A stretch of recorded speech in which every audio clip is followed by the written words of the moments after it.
One thing that is important right now is stabilized banks. But will bad loans really be able to keep the bank stable? The Reserve Bank of India is concerned regarding the same, that how banks will survive after the completion of the moratorium period.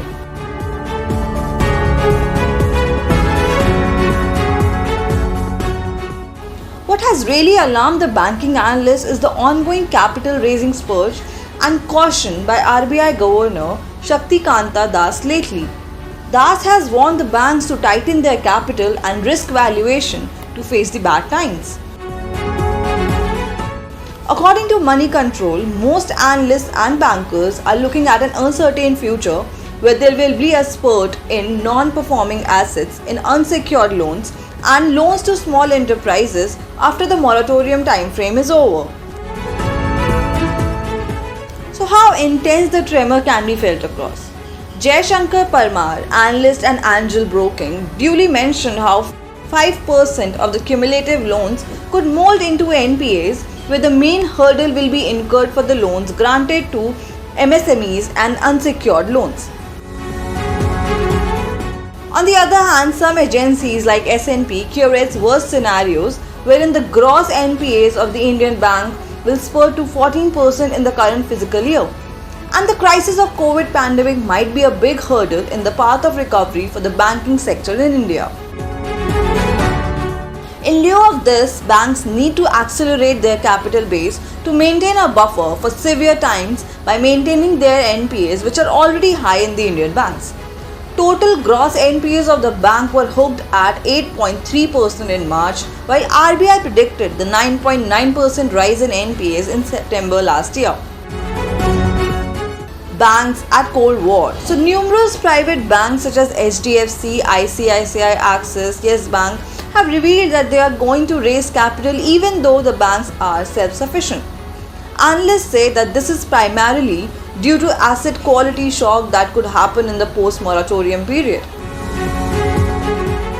HDFC Bank said that it is going to raise capital through unsecured perpetual debt instruments of Rs 50,000 crore, Tier 2 capital bonds and long duration bonds in the local market.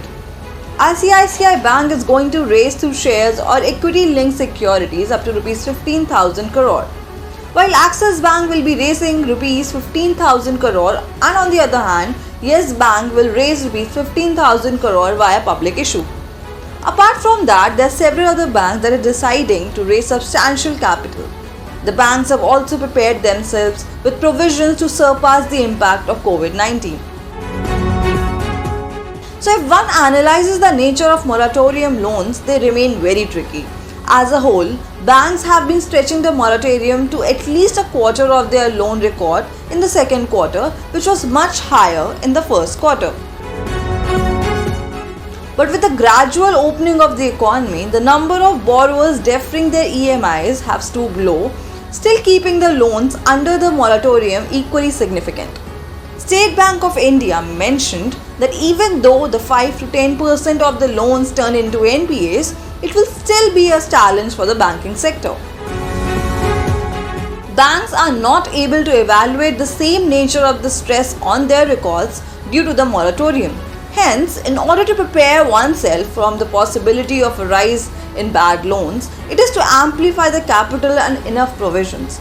But one needs to also note that not all the moratorium loans are stressful. Das has asked banks to currently focus on relieving the pandemic stress by checking portfolios and working on developing alternative buffers and risk management. These provisions will help the bank sustain through the second wave of NPAs. Raghuram Rajan in 2015 initiated a bad loan mop-up exercise, and since then the industry has witnessed a major hike in NPAs in just 4 years from Rs 2 million to Rs 9 million. Banks are currently working on mitigating measures comprising capital planning, capital raising to overcome the burden of COVID-19. So what if there's a spurt in NPAs? So if we start underlining the to-do list when the NPAs spike for the banks, they have to keep an adequate proportion of provisions to cover the losses. As per the norms of RBI, banks have to make provisions that depend on the demeaning quality of the assets. A loan account wherein there is no scope of recovery may need approx 100% provisioning. High bad loans and adequate provisioning affects the profitability of banks while also weakening their assets and liabilities record.